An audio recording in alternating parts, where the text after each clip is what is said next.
Hukum 17. Usahakan agar orang lain selalu merasakan teror. Kembangkan aura tak bisa ditebak. Pertimbangan. Manusia adalah makhluk yang dibentuk dari kebiasaan yang memiliki kebutuhan yang tidak pernah terpuaskan untuk melihat kebiasaan dalam tindakan orang lain. Sifat Anda yang bisa ditebak, memberi mereka kendali. Balikan situasi tersebut. Tunjukkanlah sifat tak bisa ditebak dengan sengaja. Tindak tanduk yang sepertinya tidak konsisten atau tidak bertujuan akan membuat mereka tetap bingung dan mereka akan merasa letih saat mencoba menjelaskan tindakan Anda. Jika dilakukan secara ekstrim, strategi ini bisa mengintimidasi dan meneror orang lain. Ketaatan kepada hukum ini. Pada bulan Mei 1972, jawara catur Boris Spassky dengan gelisah menunggu kedatangan rivalnya Bobby Fischer di Reykjavik, Islandia. Kedua orang itu telah dijadwalkan bertemu untuk mengikuti kejuaraan catur dunia. Tetapi Fischer tidak datang tepat waktu. Jadi pertandingan itu ditunda.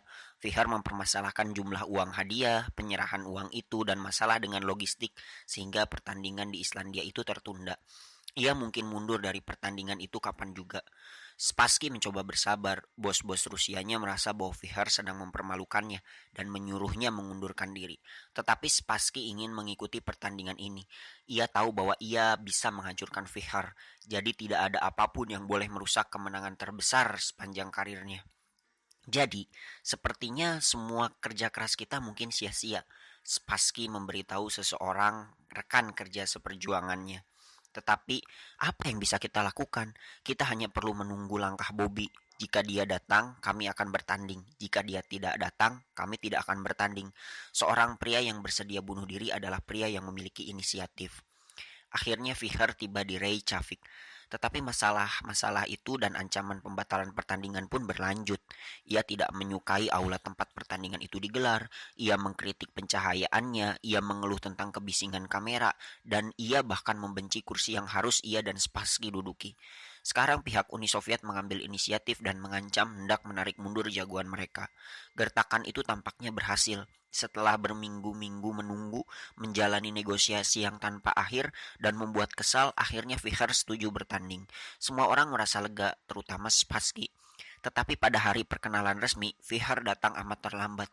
Dan pada hari ketika pertandingan terhebat abad itu hendak dimulai, Fischer terlambat datang lagi. Namun demikian, kali ini konsekuensinya berat. Jika dia datang terlalu lambat, ia pasti mengorbankan pertandingan pertamanya. Apa yang sedang terjadi? Apakah ia sedang memainkan semacam permainan pikiran?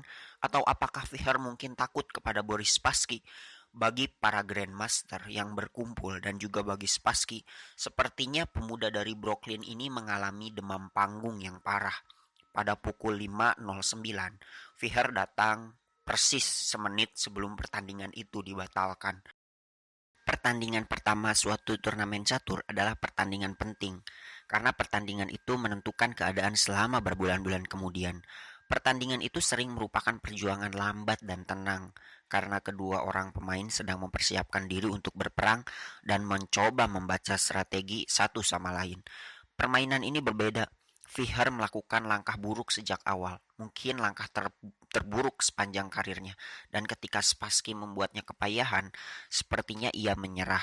Namun demikian, Spassky tahu bahwa Fischer tidak pernah menyerah, bahkan saat menghadapi skakmat. Sepertinya Fischer menyerah. Kemudian tiba-tiba ia melakukan satu langkah berani yang menyebabkan penonton riuh rendah. Langkah itu mengejutkan Spassky, tetapi ia pulih kembali dan berhasil memenangkan pertandingan tersebut. Tetapi tidak ada seorang pun yang bisa menduga apa yang sedang direncanakan oleh Fischer. Apakah ia sengaja kalah atau apakah dia kebingungan, gelisah, bahkan gila sebagaimana anggapan sebagian orang. Setelah kalah pada pertandingan pertamanya, Fischer mengeluh tentang ruangan tersebut, kamera, dan segala hal lain dengan semakin lantang. Ia juga gagal datang tepat waktu pada pertandingan keduanya. Kali ini para organisator pertandingan itu sudah muak. Ia dianggap kalah. Sekarang ia sudah kalah 2-0. Suatu posisi yang tidak pernah berhasil membuat siapapun memenangkan suatu kejuaraan catur. Fischer jelas-jelas gusar. Namun demikian, pada pertandingan ketiganya, sebagaimana yang diingat jelas oleh semua orang yang menontonnya, ada mimik ganas di mata Fischer, dan tampangnya itu jelas-jelas mengusik Spassky. Dan walaupun Fischer telah menggali lubang sendiri, sepertinya ia sangat percaya diri. Ia memang melakukan tindakan yang sepertinya merupakan satu kesalahan besar lagi, seperti yang ia lakukan pada permainan pertamanya. Tetapi aura angkuhnya membuat Spassky mencurigai adanya suatu perangkap.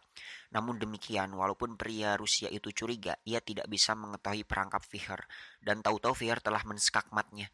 Sesungguhnya taktik Vihar yang tidak ortodoks benar-benar menggelisahkan lawannya.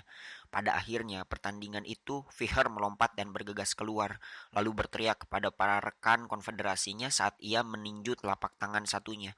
Aku mengalahkannya dengan kekuatan alam yang kasar. Pada pertandingan-pertandingan berikutnya, Vihar melakukan langkah-langkah yang belum pernah disaksikan oleh siapapun sebelumnya. Langkah-langkah yang bukan gayanya. Sekarang Spassky mulai melakukan banyak kesalahan. Setelah kalah pada pertandingan keenamnya, Spassky mulai menangis. Seorang Grandmaster mengatakan, setelah kejadian ini, Spassky harus bertanya kepada dirinya sendiri, apakah aman baginya untuk kembali ke Rusia. Setelah pertandingan ke-8, Spassky memutuskan bahwa ia tahu apa yang sedang terjadi. Bobby Vihar sedang menghipnotisnya. Ia memutuskan tidak menatap mata Vihar. Ia tetap kalah.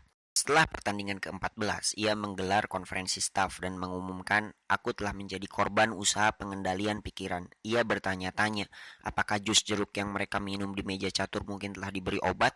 Mungkin zat-zat kimia dihembuskan ke ruang pertandingan. Akhirnya Spassky menggelar konferensi pers dan menuduh tim Vihar meletakkan sesuatu di kursi-kursi yang selalu mengubah pikiran Spassky.